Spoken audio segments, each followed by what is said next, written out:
with the dying of the high winds, I'm able to actually try out some of the other sails for the first time on the boat. Before anybody says, oh, that's all rigged wrong, I know that. This is just a jury rig, just to get them up the mast to see what they actually look like. And then I'm going to play around and see what I can come up with. But that's the foresail, the storm foresail. You can see there, that's the mainsail track.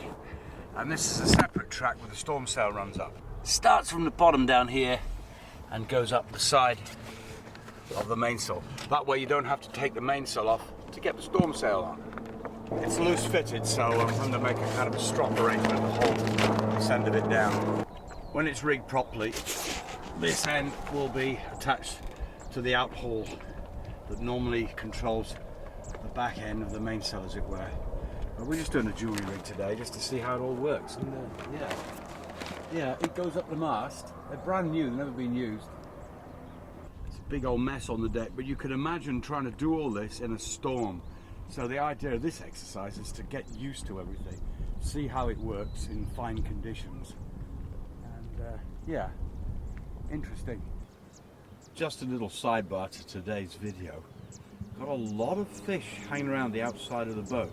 Every morning I have the same schedule. I get up and I use the toilet, and these are what I call poo fish. Something I discovered years ago, that fish actually love poo. It's true, to a fish there's nothing finer than a large juicy poo in the morning.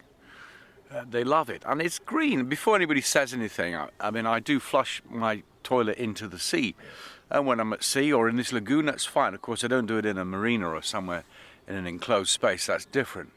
I don't use the boat's toilet then.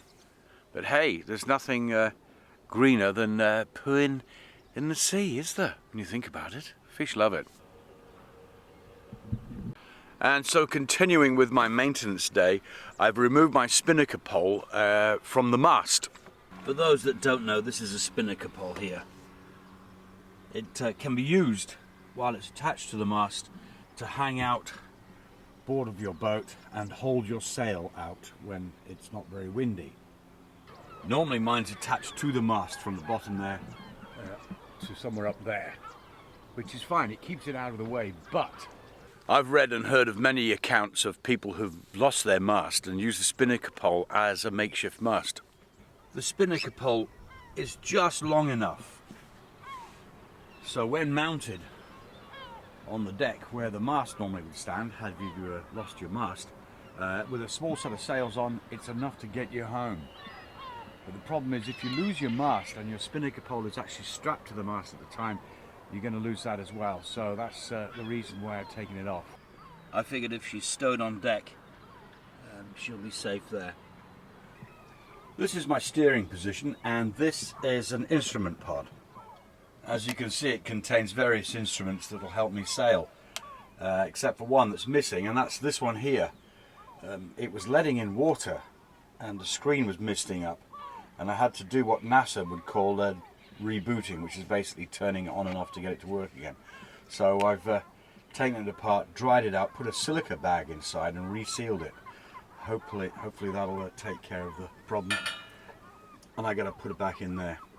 Yeah, I've got to say, I hate a messy boat, and the boat is messy at the moment, and that's not good. There's crap everywhere.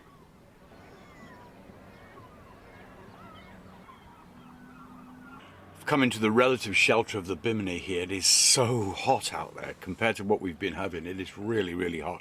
So I've been catching up with outside maintenance and doing painting and so on. Yeah, the boat's a mess, but that's because I'm working on her. I've got only 2 weeks left, that's the plan, 2 weeks before I set off up the coast of Portugal. So lots to do. It's getting so frustrating. The winds are in the correct position. They're coming from the south and I want to go north, so that's brilliant. I need to get away. I'm trying to get rid of my car, which is becoming a bit of a millstone around my neck. And I've still got a few things to do on the boat. Today I'm cutting anchor chain. Why am I cutting anchor chain? The thing of it is, I've got a connection between the chain and then it turns to rope. But as you can see there, the the old owner of the boat said to me, you might want to check it out and see if it's okay. So I've taken the bindings off, and you can see there's a lot of rust and corrosion in here. And this is great, but the weakest point is in here, where the rope is beginning to degrade. So going to cut it and make a new join.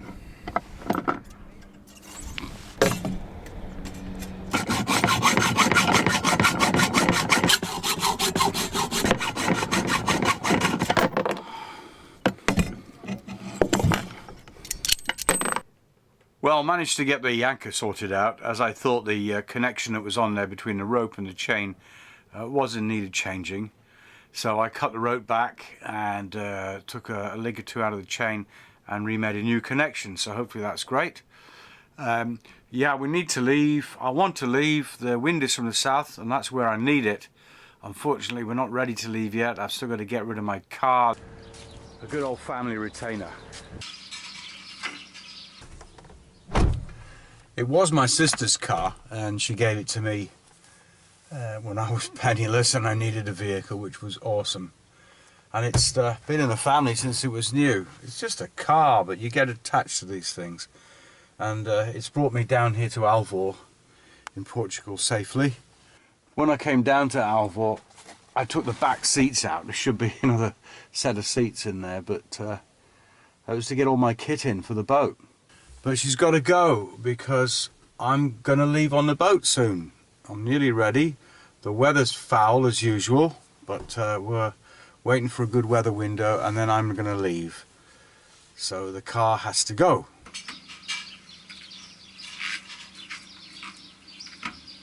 Some friends of mine on a beautiful catamaran that was built in the 60s that she's refurbished. A beautiful little thing. They're about to go out in somewhat blustery conditions, so I thought we'd go up on deck and see how they fare.